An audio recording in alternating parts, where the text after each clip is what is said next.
Hello and welcome back to It's Spectrum, where we try to explore not only the autism community, but beyond our diagnoses and experiences as autistic people.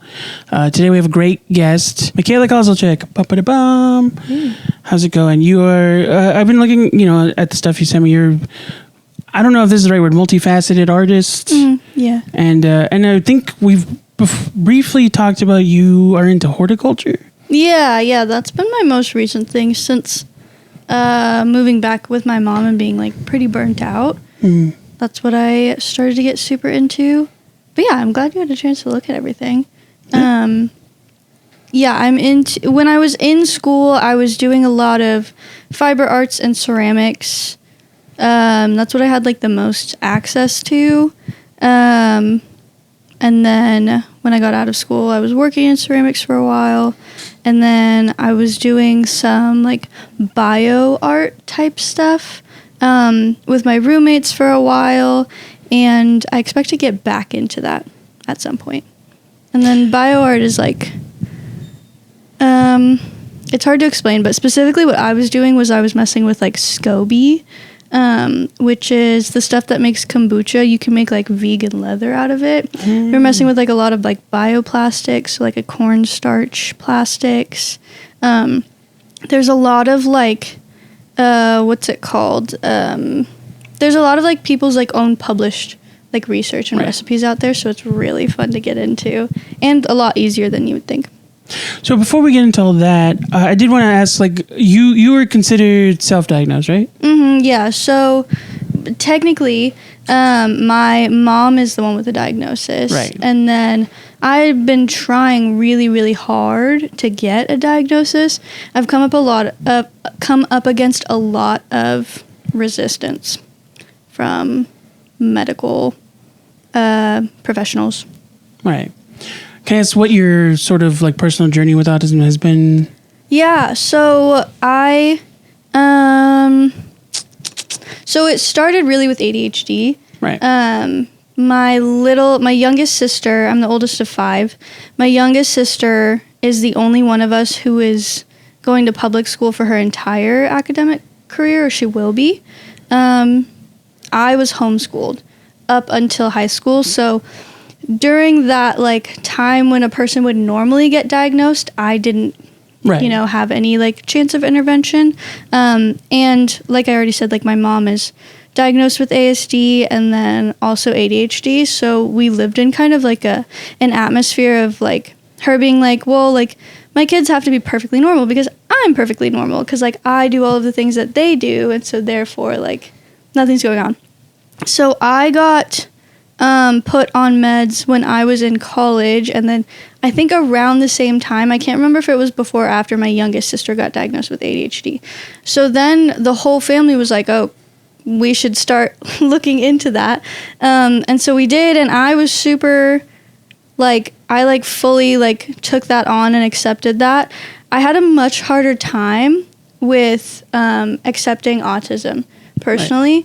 Right.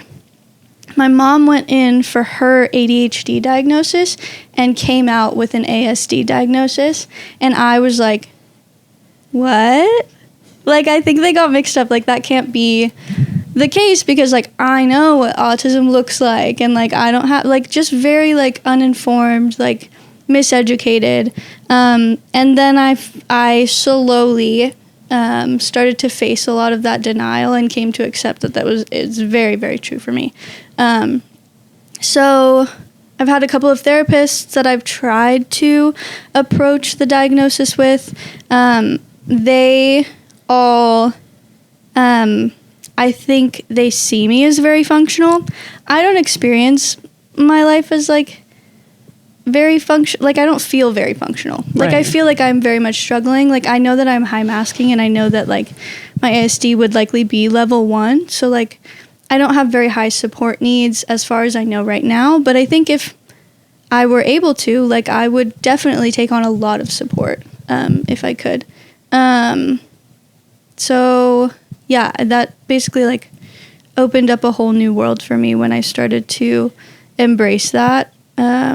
And makes everything make a lot of sense. like I'd always explained my childhood as like seeing myself as a Martian, and like everybody else, like, you know, has the rule book that I don't have. I use that a lot, that terminology. Yeah. I think it really helps people understand like what that feels like. It's also one of the only ways for talking about it that I like feel like I fully came up with myself before being given the language for that. So, I don't know. Feels like more accurate to my experience because I wasn't handed it, that explanation, if that makes sense. But yeah.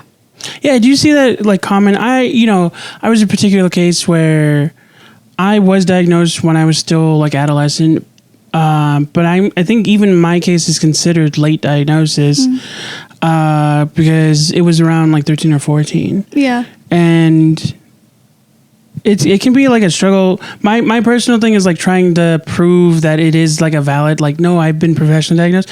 But I also do see that a lot with people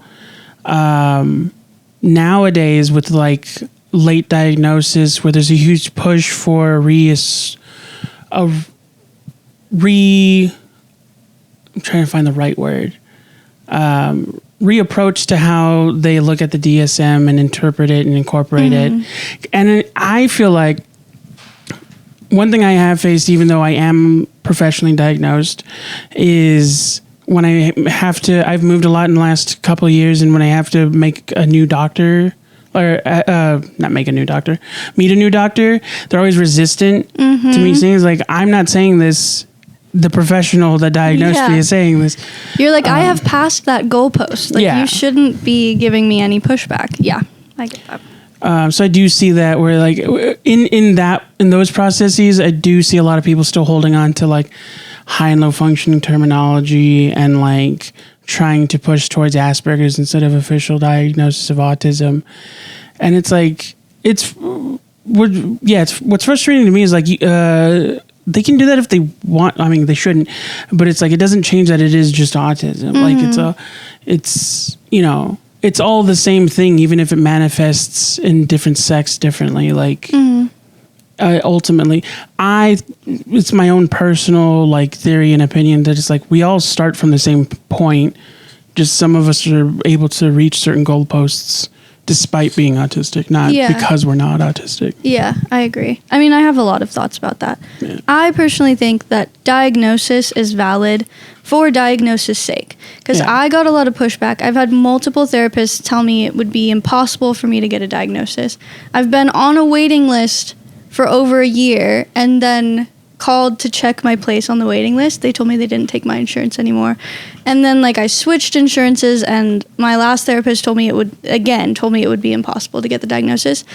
And like when we get into that, when I ask them more questions about that, they say stuff about like, well, like there's not really any resources for you, or there's like not really any point, or like I wouldn't know how to treat you, which like, I'm sorry, but like none of that's my problem, actually.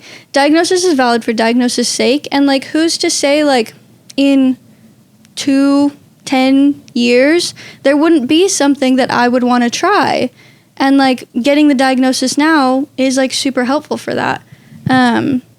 I also think that like a lot of barriers to like getting like community with other autistic people is like not feeling deserving, not feeling like qualified, because like you don't have that diagnosis. Right. And like there's like a funny thing in medicine where like sometimes like you may not have a diagnosis, but if you try a med for the condition that you're seeking a diagnosis for and that med works, it's like a backdoor to diagnosis. And so like if the only med that I have right now to autism is like community with other autistic people, I'd say it's working. Like it confirms itself. You know what I mean? Yeah. Like I personally think that self-diagnosis is valid because I feel like the people that are against it don't fully understand what that means. Yeah. Like, first of all, when they're saying like they're just trying to steal benefits from people that need it, it's like, what are you talking about? Yeah. What benefits? Even when you are diagnosed, it's incredibly hard to get any benefits.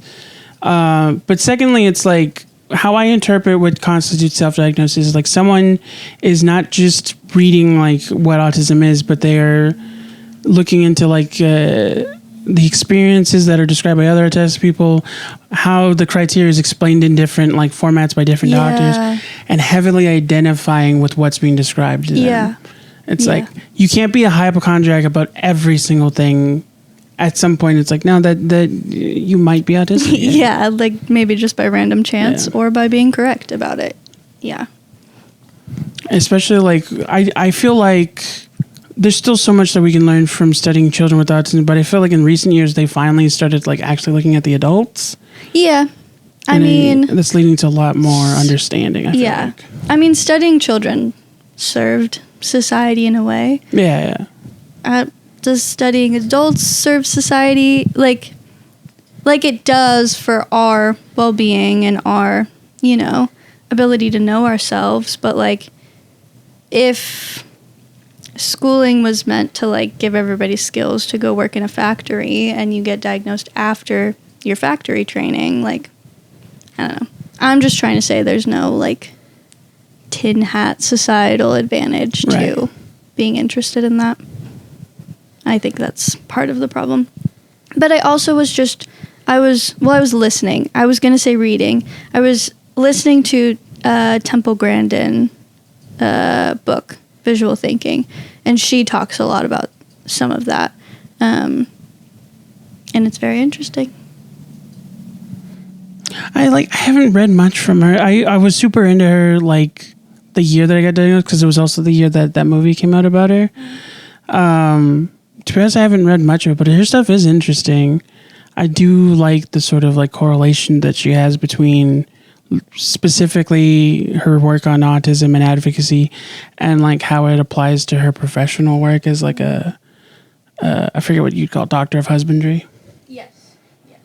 Yeah, she's a professor and she has a doctorate of husbandry. She also like designs a lot of machinery and like infrastructure around animals and livestock. And a lot of what she does specifically is like, as opposed to neurotypicals, she is able to connect with animals in a way where she can anticipate their needs in order to better plan out facilities for them. And that's how she became successful. So she writes the book Visual Thinking from a perspective of like, we have a school system that's geared towards, what did she call it? People who think in words. So people who better learn and connect with, like reading and literature. And she's somebody who didn't have verbal language until a later age, which was part of her diagnosis. And so she kind of splits up the world into people who think in words and people who think in pictures. And the people who think in pictures are all of, the neurodivergences, I think would be the colloquial term now. And it's a good read because it's made me feel better about myself. And I think being a visual thinker, as she would call it, is something that pushed me into creative passions and pursuits. Yeah, do you think it's interesting, like learning the differences and like finding out that some people don't have an inner monologue? That's crazy. When I found that out, mine doesn't shut up. Like, it's actually like quite distressing sometimes, and I cannot imagine what it must be like to just like not hear some. Like, I have internal echoalia all the time, like all of the time, and it's very annoying. But yeah, must be nice. I used to joke. There's like, I feel like a lot of low support need autistic people, their inner monologue is so loud because they used to say that stuff out loud, and then people just like told them to stop. Oh yeah, and that's one of the things that's like, I think gets often attributed to a gender difference. I don't know if I don't always feel super comfortable attributing things to gender binaries, but as far as like being socialized as one gender or another, I think that's probably accurate, because I was homeschooled, so I didn't get a lot of messages about talking too much or being annoying. Right. But somehow all of that externalized stuff became internalized. So I don't know. Even though I wasn't going to school and getting those messages, it still got in there somehow. Yeah, I can kind of see that. I mean, it's hard to say like where sociological like impact stems from, you know, because even if you weren't going to school, I don't know if you like, did you like hang out outside your family? Yeah, we did like homeschool groups, and then our family was super involved in like church stuff. So I spent like 2 days a week. Yeah, because I know there's definitely stuff like that, like in the Bible. Yeah. Yeah. I don't want to talk about that today. That's a whole other can. Going back to, so what started you like with your art? You said you have a BFA in photography? It's in studio art. The concentrations are sculpture and photography. It's like the longest degree to have to say. Maybe there are other ones that are longer. Not important.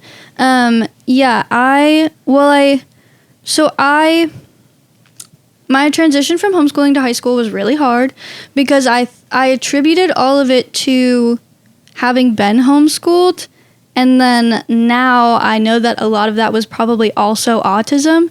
Right. Because I would get a lot of like weird compliments about like, oh, like kids who used to be homeschooled, like they're usually so weird. Like you can usually tell, and like I can't even tell it. I was like, what the fuck does that mean? Sorry, can I say that?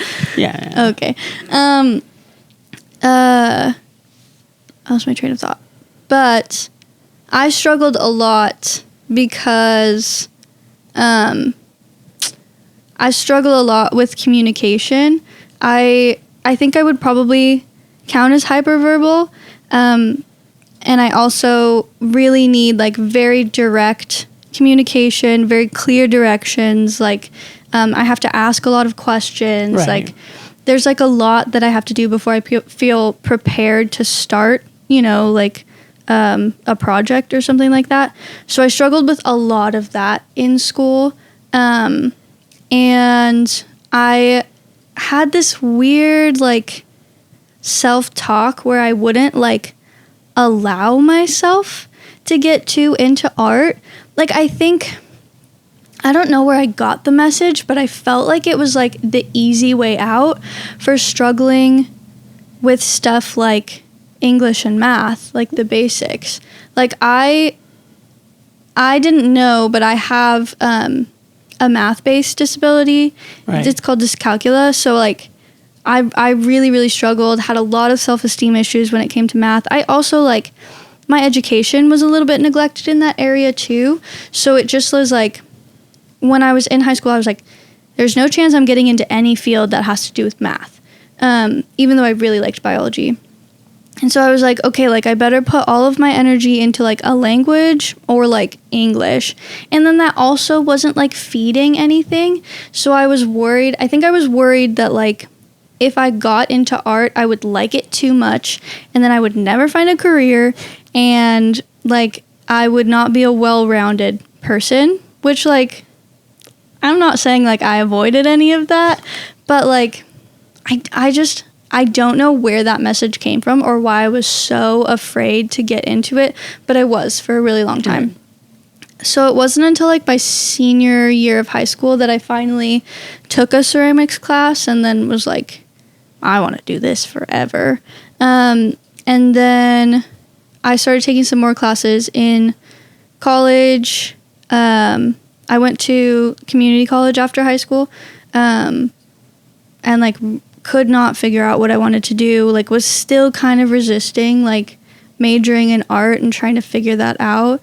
And then like a major life event that was pretty traumatic happened, and I like gave up on trying to force myself to do anything differently and was like, okay, guess I'm doing art. Because it was like the only respite. It was like I no longer like had the energy to keep like trying to force myself to do something else. Right. And it was the thing that came like the easiest to me, which I think I would attribute to being like a visual quote unquote thinker,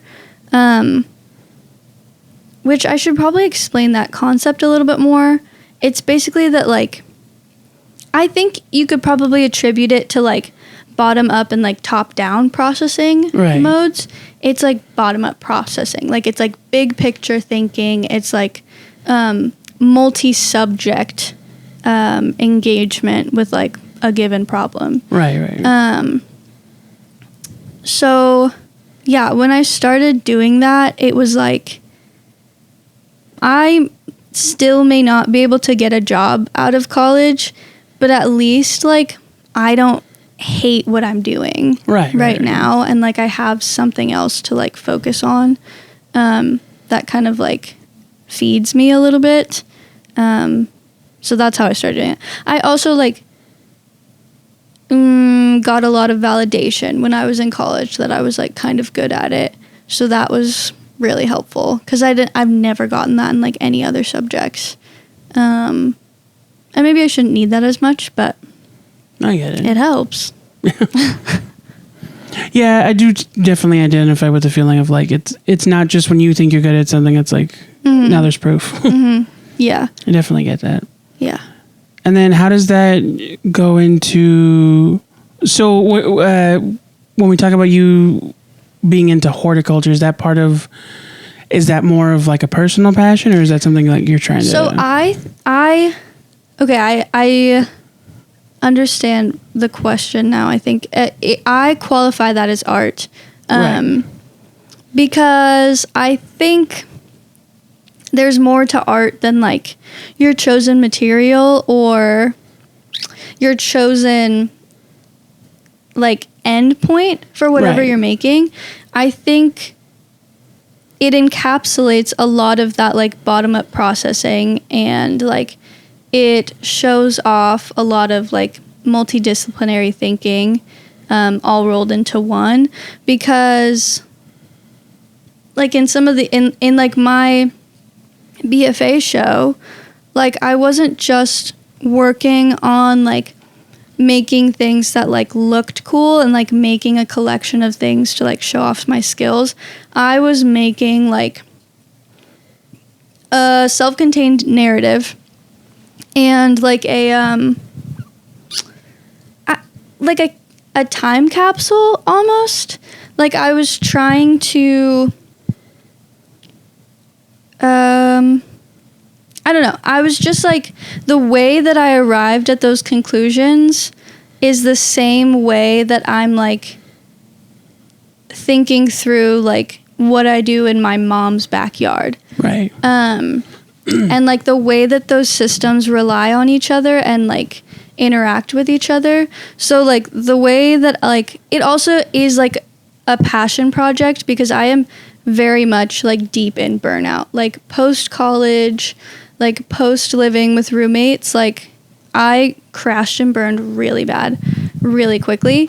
And so it was, like, a passion project that was, like, something for me to do and, like, be proud of and, like, get that kind of, like, endorphin, like, hit from that's, like, good for your brain or whatever.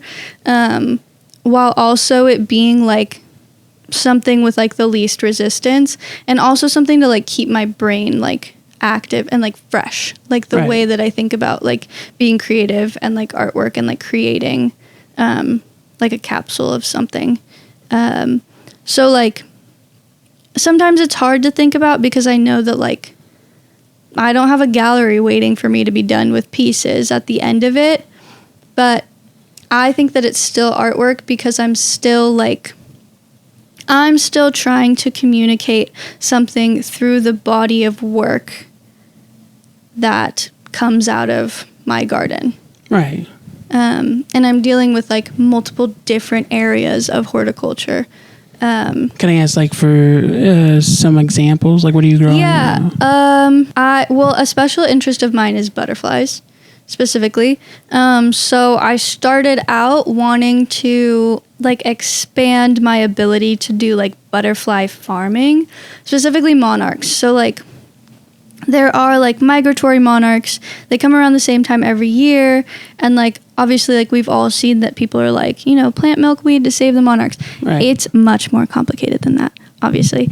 And I spend a lot of time and energy on that. I have got my backyard certified as like a weigh station, like a butterfly weigh station, which is basically like I have the necessary amount, varieties, like different types to choose from for butterflies who are migrating. Right. And so I do that. I'm thinking about trying to get a beehive started. Like there are like ways to do that in your own backyard. I have like a lot of like food producing plants and a lot of like organic gardening, but also like I'm like doing a lot of like testing type stuff. So like trying different things, seeing how they work, to like incorporate them into next year and stuff like that. And a lot of like seeing how I can like make it most efficient and maximize everything for like future projects that I want to do. So like I want to do like a natural dyes garden. Right. And like, I don't know, like a Three Sisters, like native type garden. And like there's just so many possibilities. Right. I like that idea of the natural dyes. That was something that I was super into when I was trying to learn how to make. For a minute, I was trying to teach myself practical effects because I was getting super into cosplay. I didn't get very good at it. But one thing that I thought was interesting was learning about like different dyes that you can make. Like cabbage can be made to make purple dye. Adding baking soda or lime can like change it from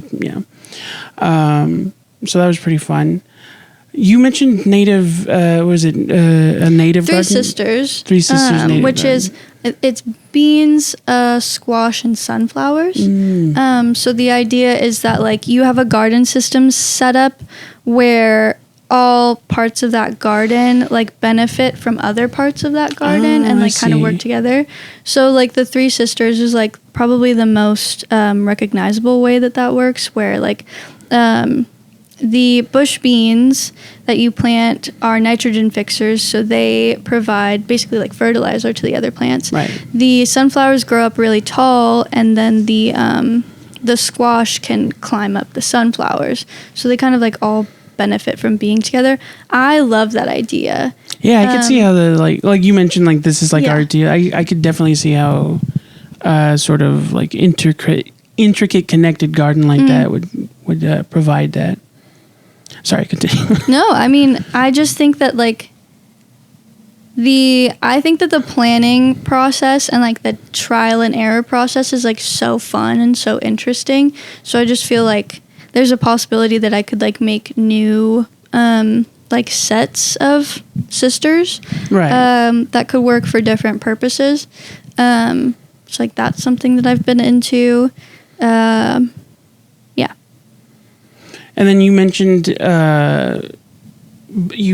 thinking about starting a beehive. Are there any other like do you like insects, or is it just more? I do like insects, but it's also like pollinators just benefit your garden overall. Right. So like that's just like another thing to bring in to make it even more like self-sustaining and like beneficial. That's really interesting. I am kind of known for being into bees. Okay.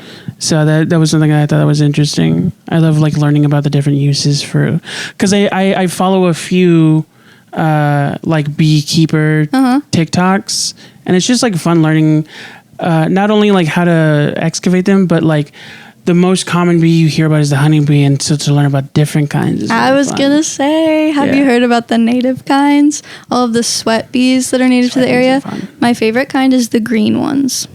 The green jeweled bees. Sweat bees. No, whenever I think green bees, I think of the specific type of drone bee that I used to find at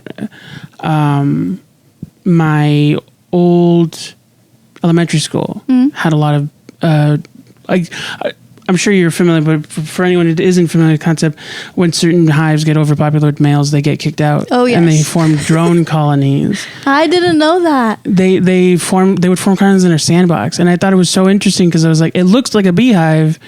because it's like incels it's just I used to make the joke. It's like those people used to joke that a lot of like divorced men would move into the same like condo complex, and it was like that. Where that it was like is so funny. They just got kicked out. It's also sad because it's like when you describe the bees that make up these colonies, it sounds like divorced. It's like they don't know how to cook for themselves. They don't know how to take care of themselves, and they kind of just like wait to either join a new hive or die.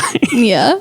It's very sad, but it's very funny. Yeah. I love learning like weird bee facts like that. That, and probably the one I talk about the most beyond that is like vulture bees.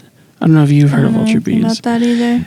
They are a little gross, but I think it's fascinating. Okay. It's a bee that's learned to feed off of the glucose of amino protein. Okay. And it might be 100, I learned about this like 3 years ago, and I still, a lot of this is from memory. Essentially, like they form their hives in decaying animals instead of forming wax hives. That is deeply interesting, and I will be looking into that later.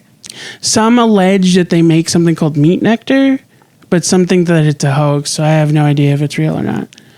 There might be like vulture bee honey. I'll try it. I think killer bees are funny.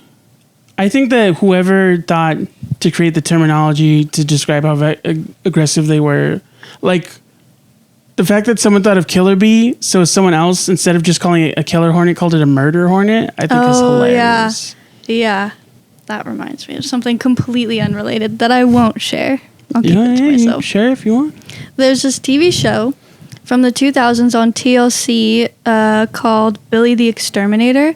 It's one of my favorite shows ever. They're like this like weird like alternative family of exterminators from Louisiana who got like a pretty short stint in reality TV. I think I remember this, yeah. Didn't they start off on like a family swap or something? I don't know. Wife swap or something like that? Maybe. I know there's a few shows that stemmed from I love them. I love them so much. Oh, yeah. They're very much like, they show up to the calls and they're like, if we don't have to kill the animal, we won't, which I like really appreciate. They're also funny and they have funny accents. Sorry, but it is funny. Okay. And they wear leather studded cowboy hats. I like that idea of showing up with like a costume, weapons in a costume. Like I won't if I don't have to. Yeah, but I want to. Holding up a bat. Yeah. That's very funny. I'm very much into reality television. I consume too much TV. I found out, and I'm like so glad I don't have it because I know I'd be like just gone mentally. Is it if you get your cable television from a phone provider, they do this thing where they have different channels for different shows. So instead of the crime network is now like 6 channels, and every channel is just for one show. Like I saw a channel that was just for the show Numbers, and I spent 2 weeks just watching old episodes of Numbers. I only watch Roku, and they have this weird thing that they're doing right now where it's like pseudo cable. They have like the Roku channel.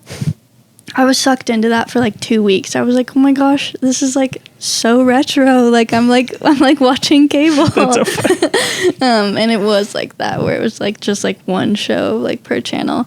I also love reality TV, and I can tie that back into autism. One of my best friends and I, we love watching reality TV. We're long distance. She's in New Jersey.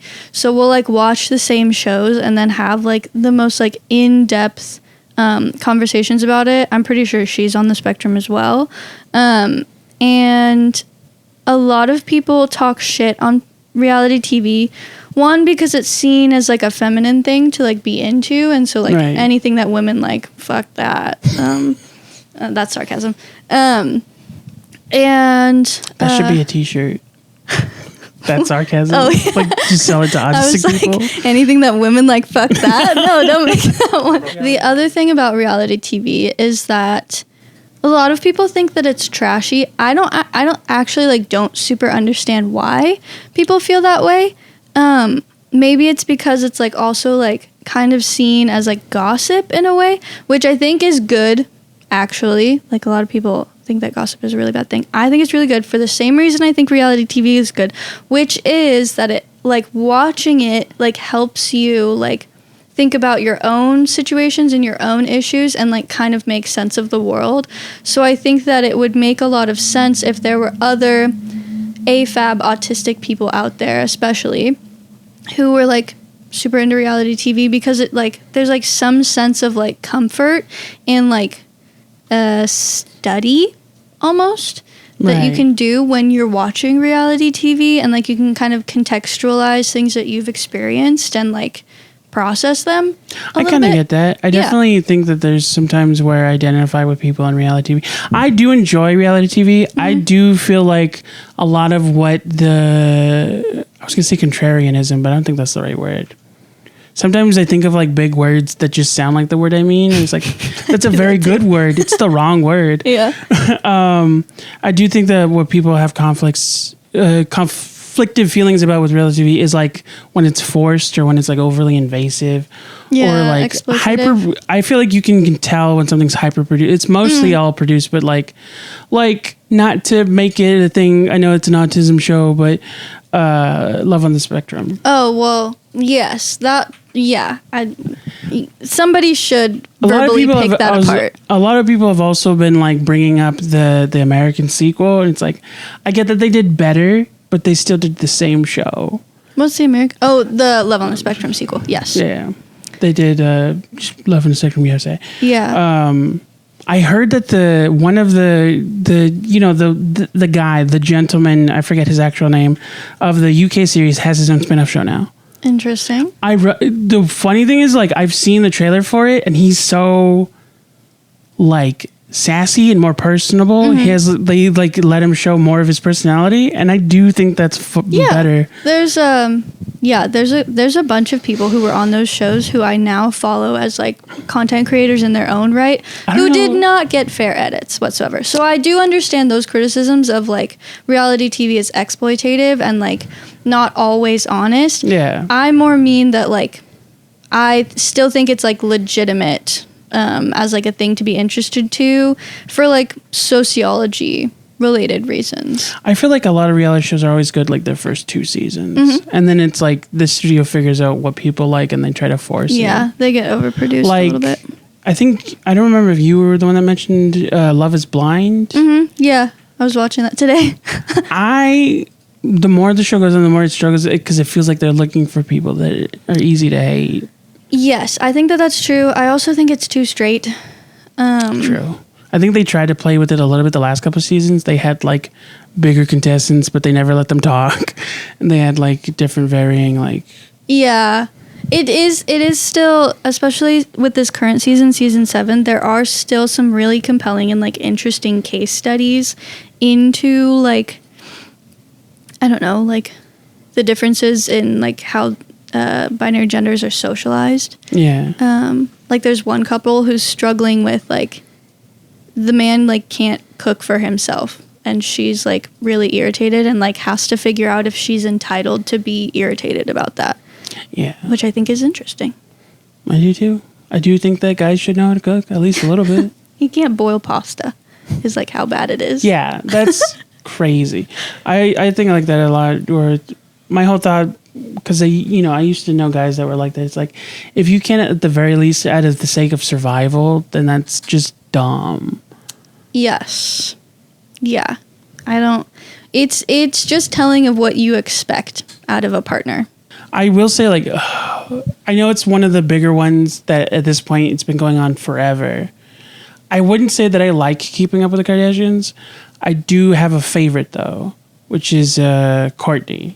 Okay. Because she just has the most like humanish moments. And in that context, I feel like she gives off autistic vibes just because she's the only one that does that. Mm-hmm. Like, 2 of the sisters are arguing. This is years ago, and it's probably a clip on TikTok. 2 of the sisters are arguing, and she walks in not paying attention to the conversation, and she's like, "Did you know you're supposed to open bananas from the bottom?" And they're both like, "Get the hell out of here." It's so funny. I haven't spent much time watching the Kardashians, but I do appreciate that they give me so much to critique about. Like, I just, like, I don't know how to verbalize it right now, but I I love that they have so many like completely outlandish like clippable moments. I saw one the other day where Chloe and Kim are driving through LA. They stop to ask a lady where a coffee shop might be. They're screaming at her from the car. She ends up being deaf. So then Chloe goes, "Oh, you're deaf? Love you. Bye." Rolls up the window and goes, "She was deaf, you bitch." I think it's so funny. Like, It's hilarious. such a blessing to me that they do that kind of stuff. It's good. Get over it.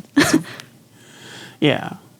And I get, like, for moments like that, I get why people like it. Mm-hmm. But I do think that's why I take it so personally when people are, like, when people love on the spectrum, it's like, I get it. It's a little weird when it's reality TV, but you don't know what you're doing when you, like, talk about these people like they're characters. Yeah.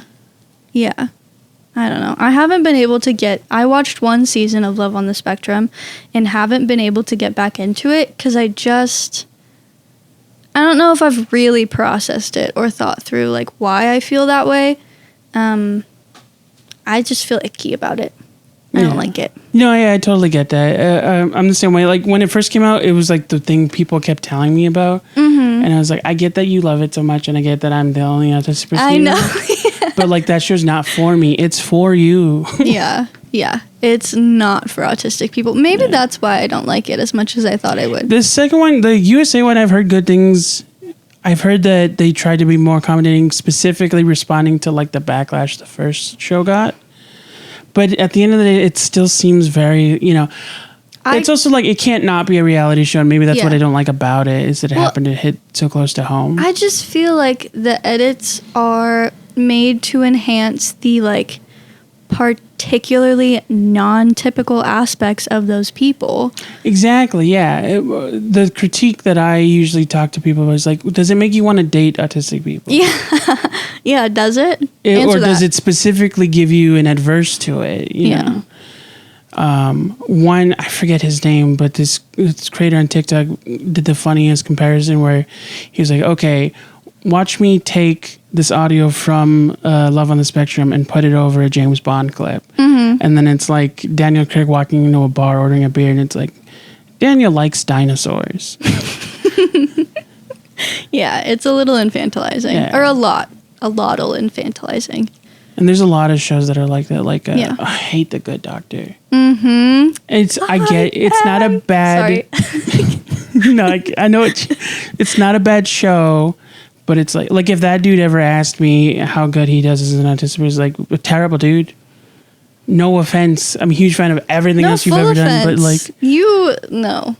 I say offense. My favorite thing is... I gotta remember people's names.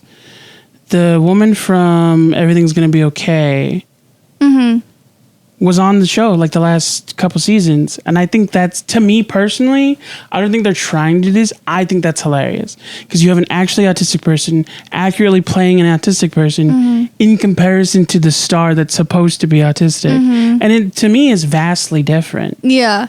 It reminds me of the way that I often feel like coded characters feel more authentic than like explicitly, named characters. And someone put, reminded me to like be careful about like claiming coded characters because sometimes, but it's also like, not that I want to claim them.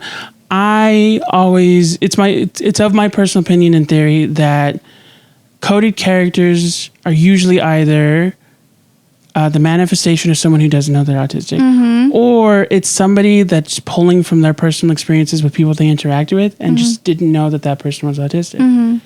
Because when you look at coded characters, like, have you seen Scrubs? Yes. Elliot Reed has so many autistic traits. Yes. Yep. Like hysterical strength.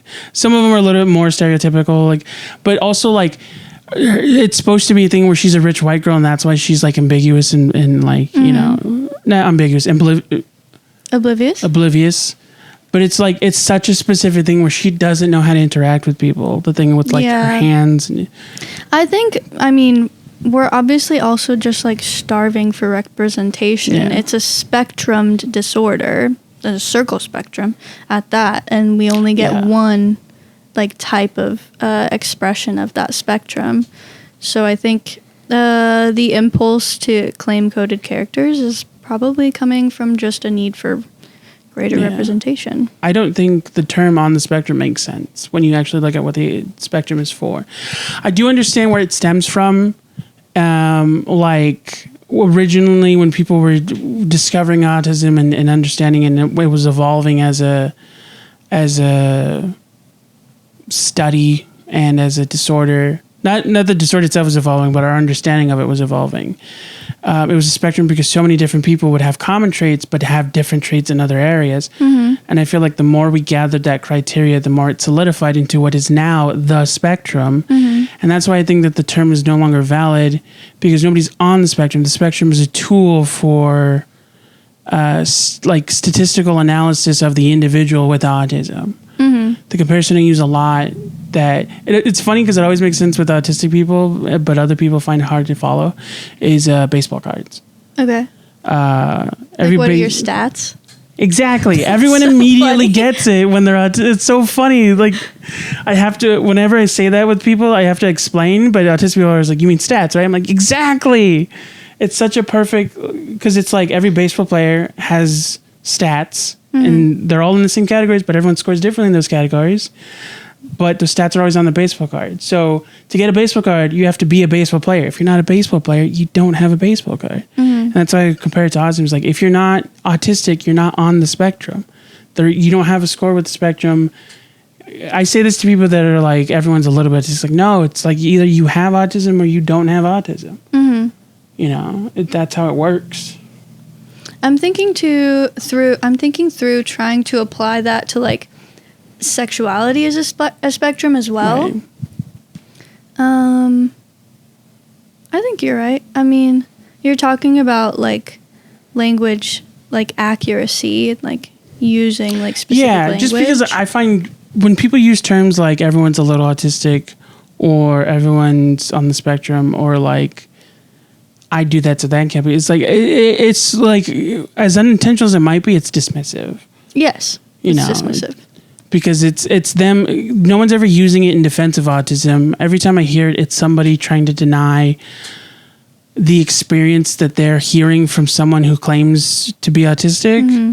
because they don't want to admit that that person has an adversity that they might not have, or that person has an adversity that they do have because they don't want to feel different. Mm. You know, I've noticed a lot of people that in families of autistic people that are in denial that they might also have autism. Yeah. Yeah. I mean,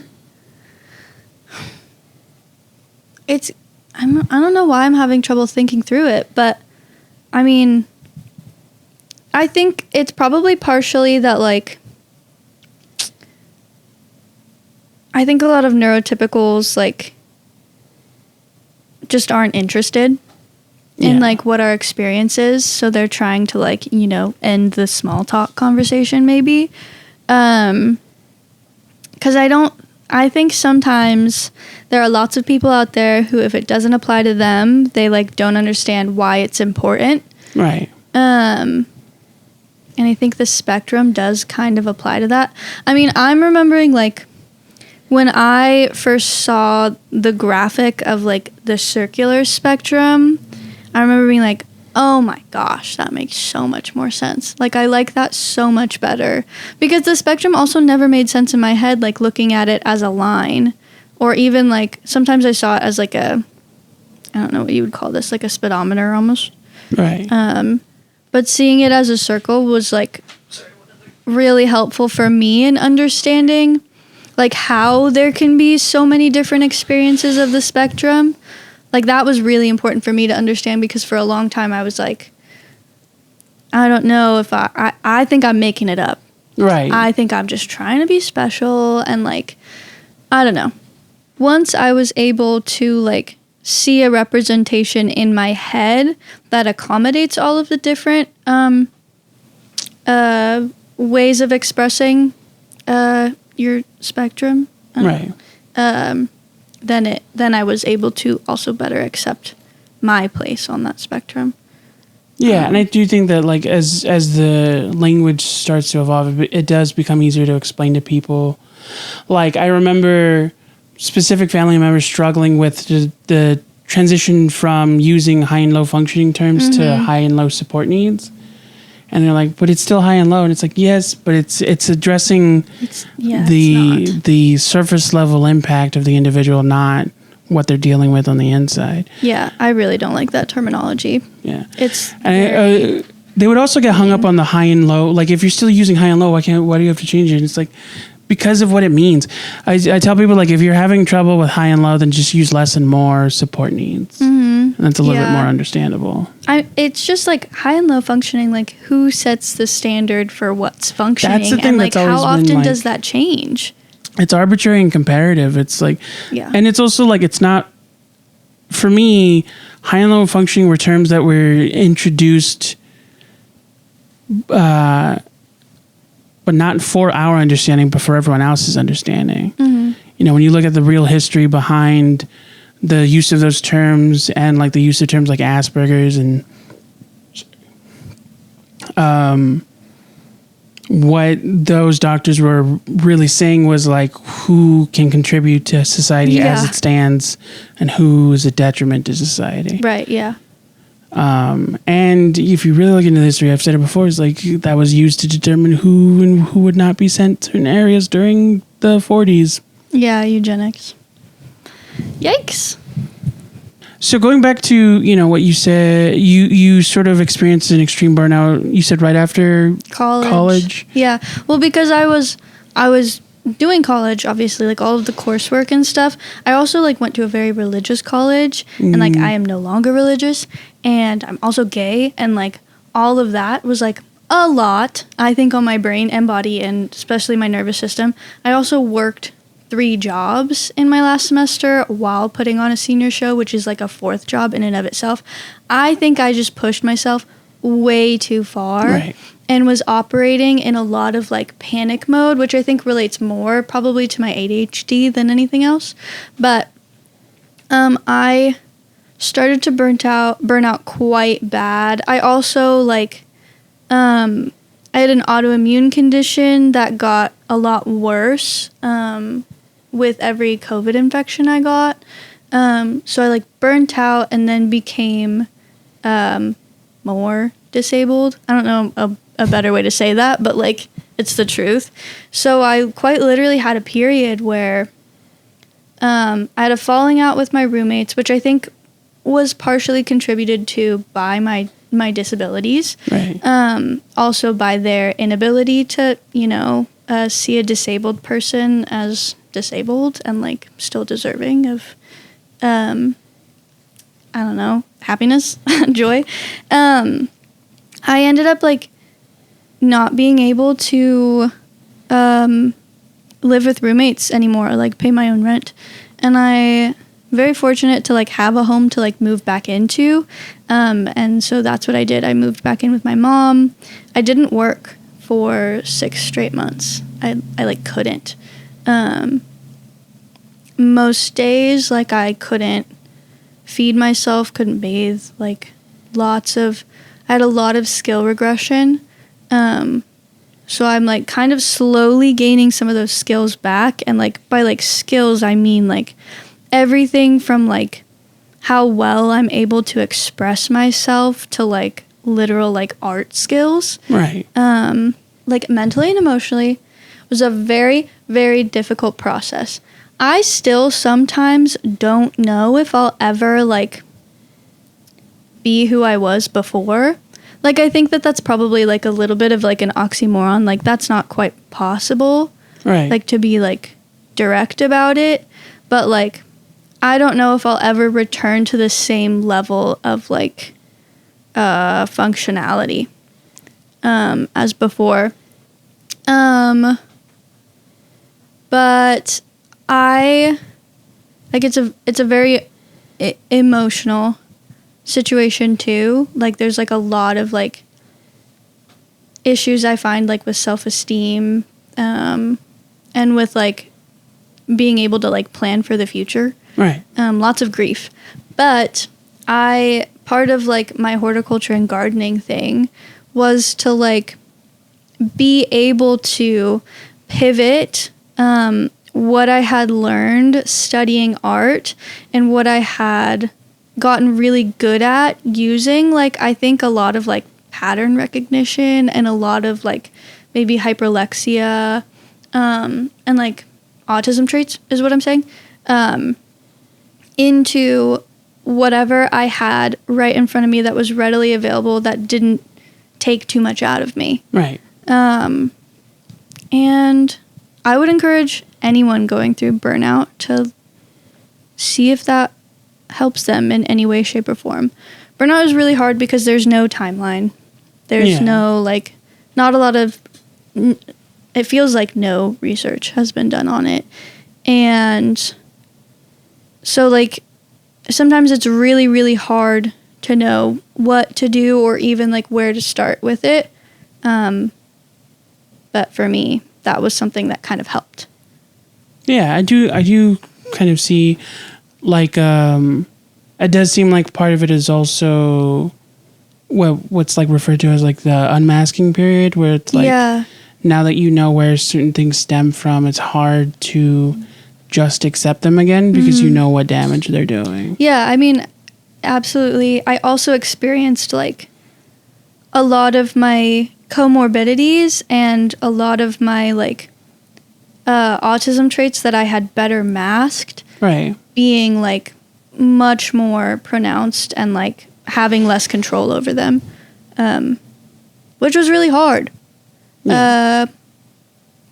But learning to again just like pivot something I knew I was already good at into something else kind of helped me start to rebuild. And I feel a little bit hesitant saying rebuild because I don't even know if I'm coming out of burnout yet. Like, there's no, because it comes in kind of waves. Like, there's no guarantee that I'm like coming out of it, but I feel a little bit better right now. And I think that had a lot to do with it. That's good. Yeah. Well, I hope that you do achieve that feeling. Me too. I look forward to what comes from that growth afterward. Yeah. I have seen like your portfolios, which if you're comfortable, we'll put a link in the bio here. Yeah. It's pretty interesting stuff. I love the knitted stuff, the crocheted stuff. Well, thank you for doing the show. I don't have my phone on me. I wanted to show the logo. The logo is a bat, like the bat signal, but it's somebody's spectrum chart. I love bats so much. It's another one of my interests that's so funny. I have to get into another time. I just think they're underappreciated. I have started to see a lot of cute bat videos. The Luby nice. Bat Conservatory in Texas does a lot of live streams. That got me through my last semester of college. Just like watching a live stream. Don't donate to Autism Speaks, is what I'll say. Yeah, Autism Speaks can go fuck itself. Maybe that'll be the outro. And from us at It's a Spectrum, Autism Speaks can go fuck itself. No, we're keeping it. That's it. For this one. And then just in case it does badly. What? So thank you for being on the show. Thank and you so much remember, for having me. We're not a monolith, it's a spectrum.